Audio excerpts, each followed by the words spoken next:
Ashe County Oral History Project. An interview with Billy Brown. Interviewer Clarice Weaver. November the 10th, 1980. Talking again about your days of sheriffing, and we was talking about the stills, and that was right. The stills were not in the easiest place to find, were they? No. They were usually in the woods or back where they wouldn't be spotted, remote area. They had big machinery with it and big trucks to haul everything out to where there's a main liquor. They'd find somebody had a logging job, cutting timber. Well, they won't talk. They'd go up that road, and they'd go when the fellas wasn't working, you see. Mm-hmm. And them tracks all in there, nobody'd think about it, still they'd being in there. And then they'd take these, run the water for, a quarter of a mile. I've known them running almost half a mile with a rubber pipe, and in the driest place there was no water there at all, and that's where they'd be making so much, so where there wasn't no water. Run in the water. And I had to learn that too. Had to just go where there's no water and look, see if there's still around. And then they'd go by men's barns and up, and maybe somebody lived up in there. Go up through there, go and ask them, well, I thought there's a lot of traffic in there, but I just thought so and so. Couldn't get them into nothing over it. Hadn't told on nobody. Mm-hmm. Well, didn't you know it was in there? No, but I did think about this much traffic, what was going on, something like that. They was helping them out, you see. Mm-hmm. People like that. They was aiding and abetting in it, of course, but you couldn't make a case. And we got over 100 gallons of liquor some places already ready to... Well, they had it all canned up. Ready to go. Ready to go. Ooh, that brought a pretty sum, wouldn't it? Oh, yeah. Man lost some money in them kind of deal. What did you do, pour it out? Pour it out. That's right. How did they go about making the liquor? Did they get it had to be where they could have water. Then they had to have their corn. If they're making corn liquor, they had to have a lot of corn and sugar. Yeah, they had a chop ground up and put it in the sour, and then they had sugar. Always awful in the world sugar they have at them. Them out HE officers, most time they just pour it out. It's a pity to run through the cars and everything. People, I guess, went and got them a little sugar out of it. They was gone, but I don't know that. But I would if I'd have been living around there and they like that. I'd have got some sugar. Well, it was sitting there stacked up nice and pretty, and it's clean, and everything's pity for it to go to waste. Well, that was, and they just bust the sack and pour it out. That's what they're doing, throwing the sack, winding, and a lot of times we had a lot of sugar, and we'd had them still. We had dynamite and blow them up. You couldn't beat them up. And really? All them boxes, 5,000 and up to 10,000 gallons of beer in boxes ready to make off, by the thousands. And out in Blackman Holler, they had all worlds of it out there,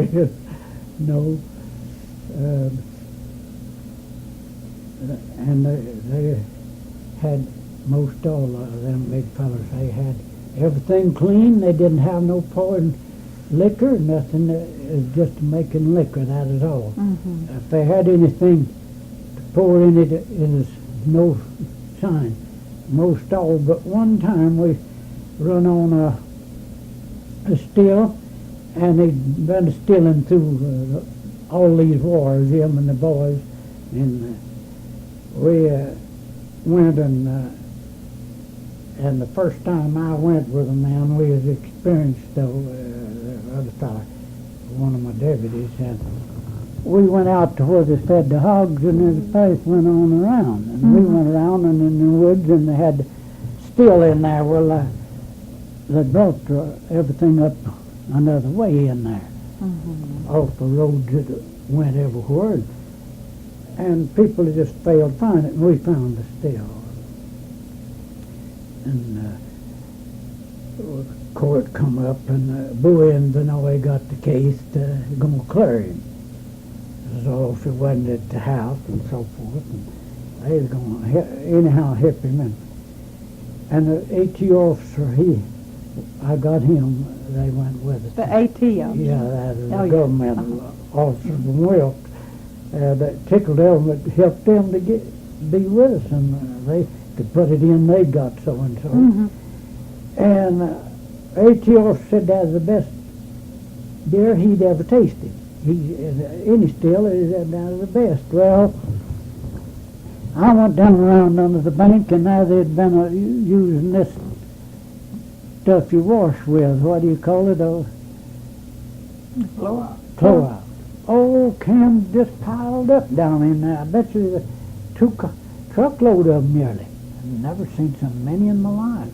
And I got in some of them and slid in them, and so the judge come and they got him up and they put me on the stand, and I swore about them cans and all, and what that was, and the officer done took a stand and swore it was the best beer he ever tasted. And them lawyers that are bringing up is just selling some good stuff, and Bowie said, Your Honor, I want you to tell me, he said, something about that stuff they put in it. He said, I want to know something about it. Oh, yes. The judge said, yes, sir, I won't forget that. He said, Mr. Bowie, I'll tell you, before we get through the case, I'll tell you about that.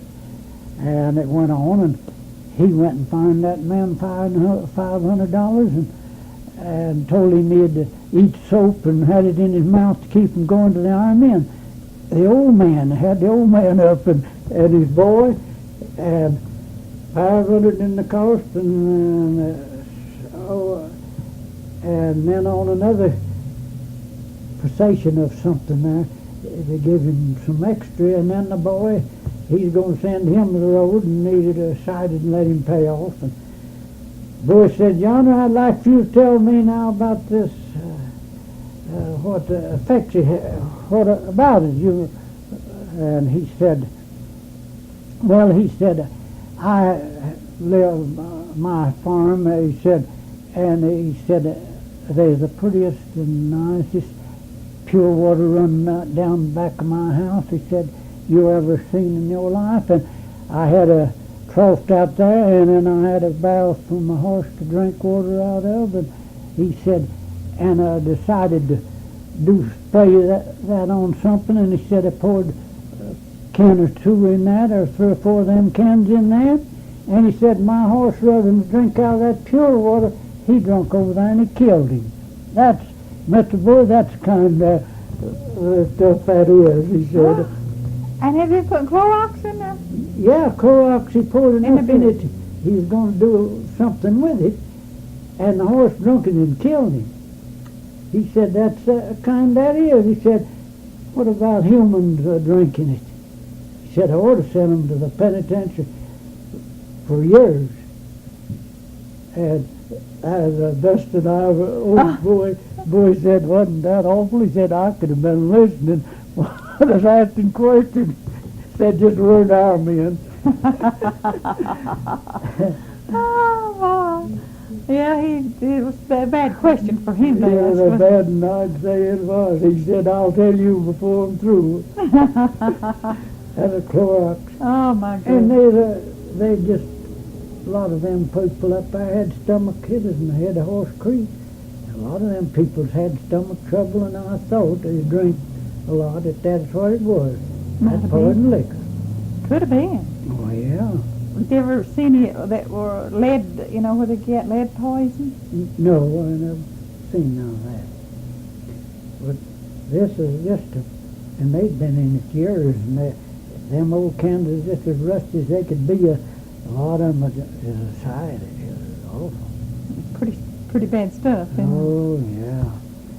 But that judge sure did give him good. Well, what's your thoughts on sending them to the pen for bootlegging? Sending them away. Do you think that's pretty harsh, or do you think they ought to pay out, or what? Well, if they caught the first time, I always wanted them to give them a chance. Mm-hmm. But if they, either the second or third time, I was going to try something else and see if I couldn't break them. What was some of the toughest things you had to do? What was something that bothered you the most? Any particular case? Well, the worst it bothered me was somebody I thought a lot of and liked, and I had their friendship and everything. It is awful hard to go up and do what you're supposed to do, and it hurt me and just slowed me down worse than anything, but yet I had to just study myself to do it some of the time. Good friends and everything, and then in going after somebody dangerous, why, a fellow always felt didn't know what he was coming out of the knot. Is the Lord the only one could take care of you then, and that's the only one that could call on. That's something different too. But one time there's a man that cut his wife up, and his brother had killed his daddy and himself or something. It was an awful bad family, and the magistrate gave me a warrant for him, and he said, "Now take a big bunch of men with you." He said, "He's dangerous and he'll kill you." And I used to, when I first started out for a long time, I'd cough to get to see a man run, and I'd catch him. You'd rather do, you know he's out in the wide open spaces. When he was run down, he couldn't fight. And I went up to this place. I just went on and went up there, and I went to coughing, and that fella come out on the porch. He said, "Who is that a-coming?" And I hadn't been in that section country too much, but he'd heard of me, and I said, "This is Billy Brown, officer." He said, "Who's with you?" And I said, "I'm by myself." He said, "Well, what are you going to do about it?" And I said, "Well, you've got somebody up here bond you, ain't you?" And he said, "Yes." He said, "I have to go to jail, don't I?" And I said, "No, I was way down from him." I said, "No, I can bond you up there. I'll go with you and get your bond." And he said, "Just come on up, Billy." I went on up, and he said, "Just a drinking and caused all this trouble." And he said, "What do you think I ought to do?" And I said, "Just get you a good lawyer and beg for mercy," is what I do. And the man bonded him, said he's a good man, he just let his temper run away with him. Went back and turned in the papers and served, and he said, "Who went with you?" I said, "Nobody." Oh, he said, "Where'd you go? Where'd you get him?" I said, "Went to his house." Well, he said, "How'd you ever get to him?" I said, "Well, I was talking to him and went to him." And I said, "There ain't no trouble with him." And then my fellow said they didn't see how in the world ever I arrested him.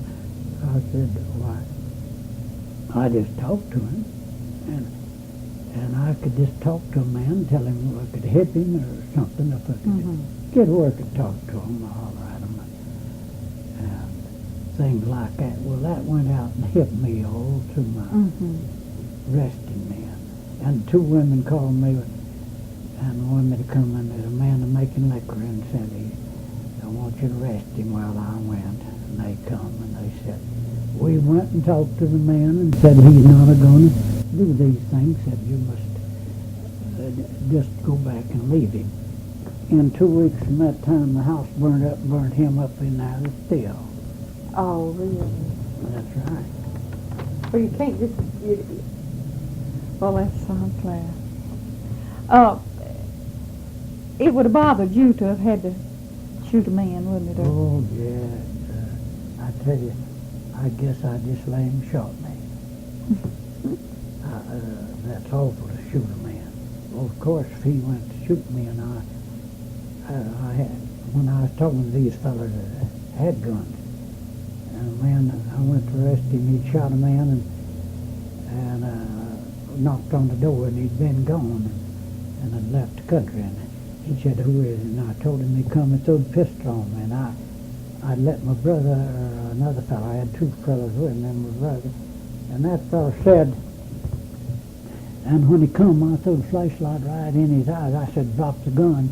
He dropped it. He thought Thought you had a I gun. aimed to shoot him, you know. Uh-huh. And I picked up the gun, and them boys come in, and so he probably would have shot me if I hadn't have blinded him, they couldn't see me. Mhm. Things like that, you think a whole lot about it, and thank the Lord that it's like it was, you know. Mhm. But I made him out of that, and I had it dark, and he told me, he said, "How did you get up in my loft when me going and prowling the house?" And I said, "I put the ladder up." He said, "Didn't you know I had a 38 Special, and if I'd have been up there, what would have happened?" And I said, I had a 38 Special went first when I opened that, went in at that window up there. I said, "I had a 38 Special went for me." And some fellas come along here to us, and he is mad about me going in the house, and they run. It scared them, and they run, and they said somebody's going to get killed. Said Billy Bowles out there, racket this Eli Johnson, his name is Johnson. And somebody in a little while just went and waylaid him and just shot him and killed him. He was in Oh. shooting too many men and crippling them up. Mhm. They just shot him, killed him. He lived there too, but he told there's two fellers that wasn't them at all killed him. But he thought he knowed. Uh-huh. Things like that. There's a lot of killings in the Ashe County. Yeah. Oh, yeah. Wonder why. Well, I've decided now, we didn't have them back in my day there too much, you know. Mhm. It's this old dope that's running everybody crazy, fools with it. Do you think any of the dope is put in liquor? Are they still making much liquor in the county? Do you know? No. You see, the sugar's too high. They can't make money. Can't compete with the And government. no, and they can buy it and sell it so much, make so much on the pint, and not be no bad risk, you know. Mhm. No, they hate many still. They is few, but there are not many. Just, I judge there'd be maybe 10 or 15 in the county. That's a big county. Uh-huh. Little and no big No big much. operations. No, I don't think so. Probably. Well, now the dope is another thing, isn't it? Yes, that's causing all this murders. They ain't got no judgment. That's principally all of them. I believe that's what it is. And A lot of suicides too, aren't there? I believe there's good men kill themselves. And I believe if they are saved men, they're in heaven, will be in heaven. They've lost their mind. Sensible men, I don't believe, kill themselves. They've done lost out. People say, "Oh, he a drunk, he's in hell." I don't. If he had a good intentions and his heart and been right kind of man, he'll be in heaven in my best judgment. You think they just go temporary out of their mind? Yes, Uh-huh. you can go out of your mind. Something knock you crazy and you don't know what you do. And I don't believe it like some people, but I tell you, the first thing a man to do is get right and stay right. And I've tried to do that from when I was 18 years old. But I've done the wrong thing. But the first man knows it. God knows it, and me, I know. And I ask forgiveness if I do something. Maybe done it. Unintentional. Didn't doing something. there's a lot of difference in things. Oh yeah, right. Well, I don't know how they're going to get the dope situation under control, the drugs. Do you? No, they're just raising it right here in the county in spite of everything. And the law, I don't know whether they can go or won't go.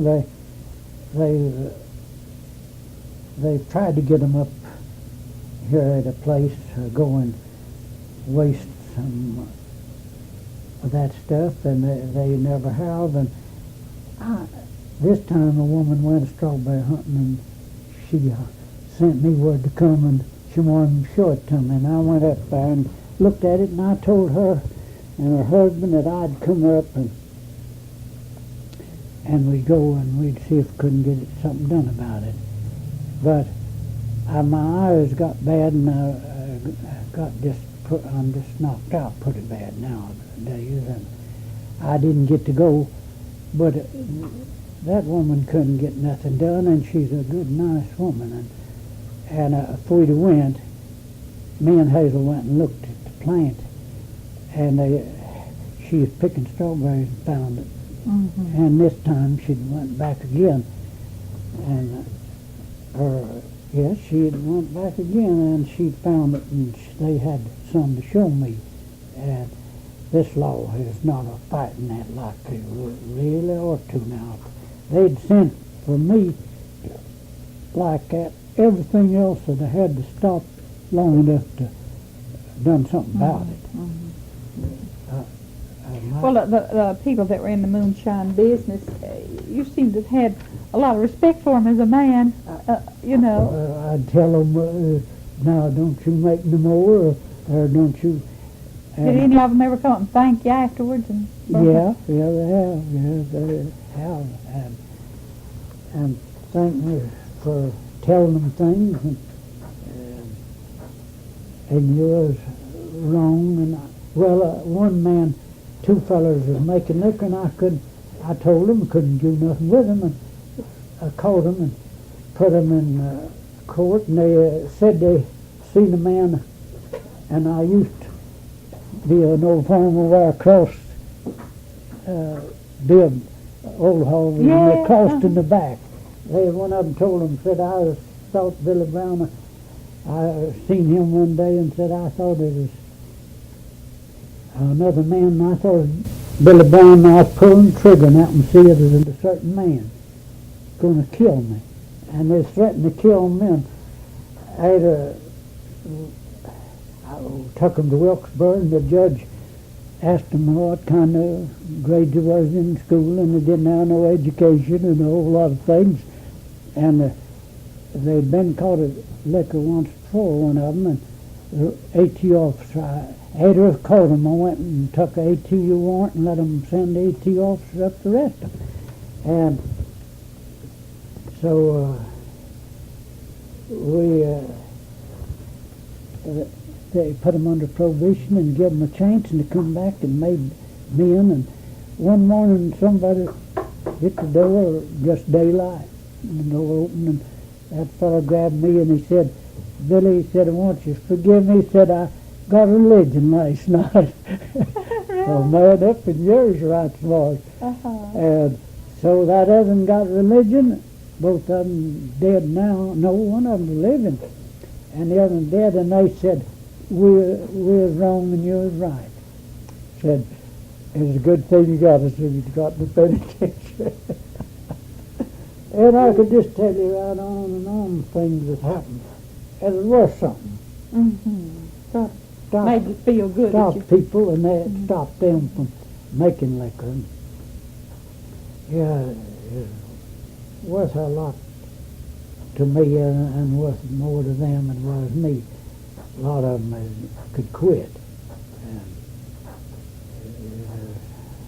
Tell me about the time you had to watch someone and your hat brim, you lost your hat brim. You had to stay out in the rain or something. These are the boys that just now told you Oh, about. really? That's right. I'd heard a little about that. Yeah, I had to wait a week on them to come. Now, is the law, is it the law that you have to wait till a beer comes on before you can arrest them? Well, no, they put it there ready so it'll get right. They don't go back to it and messing around until it's time for it to begin to get right. Oh, till it's a real McCoy. They wait too. Okay, I follow you, yeah. And there's a fellow up there in our country, a man taking care of him, and he just wasn't all there. And he just pat tunes, and he lived close to where they lived. And they had a lot of fun with him, and an old religious man had him taking care of him for his property. He had some good land. Mm-hmm. And these boys come right down off of the mountain. It's right on the Tennessee and North Carolina line. They come down there and got him drunk on Sunday, and the old man would get out on the porch and cross his legs and read his paper after he'd go to Sunday school, the church. And John Rourke had a mill there, and he's grinding the chopping stuff. He wasn't saying nothing, but he come along, and Harrison wasn't reading his paper. He went in to see what was wrong, and his name was Basil. Basil was up on the floor dancing and patting his hand and singing. He said he never laughed no more in his life. He's a fellow laughed it out. John was, and Harrison went right out and got me to go and get them fellas for liquor up there. It's time when they get doing like that. And we went up there, and I laid down in a fence corner while this fellow went to get my dinner down under the mountain there. And we thought it was ready to run off when they just had it'd been run off and they'd building back. I And see. Second run. We hadn't give it a good test, and John went to get he didn't want to go. He said if another fella'd go, he would. It looked like he'd reported him because he was grinding for him, but he didn't tell me, but that's the way it was. I know that'll work. And I lay in there, and here come these fellas along, no cross fence, and I laying over here in the corner. They come along, and I hunk up in there, and we were betting $5, and they had on nice clean overalls, and went out there to the beer, and they went to no hollow log and pulled out clothes and pulled off them good clothes and put on them old clothes and stirred that in there. They just putting it in, stirred all that beer back up in there. Well, John come with dinner, and I told him who come, and told him how it was. Then when I had to wait, and I got down under the mountain in the woods there and built my fire to dry up. Nobody could see where I was at. It was out in a big woods country. And I laid down and went to sleep, and my hat scorched, and the next morning got up and put it up, and stretched around and put it on, and dropped down, and that old brim coming down is just parched. It was ruined. That had a plum burner. It was an old straw hat. No, it wasn't a straw hat. It was another kind of hat in the fall of the year, I believe. But anyhow, it was ruined, and these fellows is the ones. I went and got a warrant.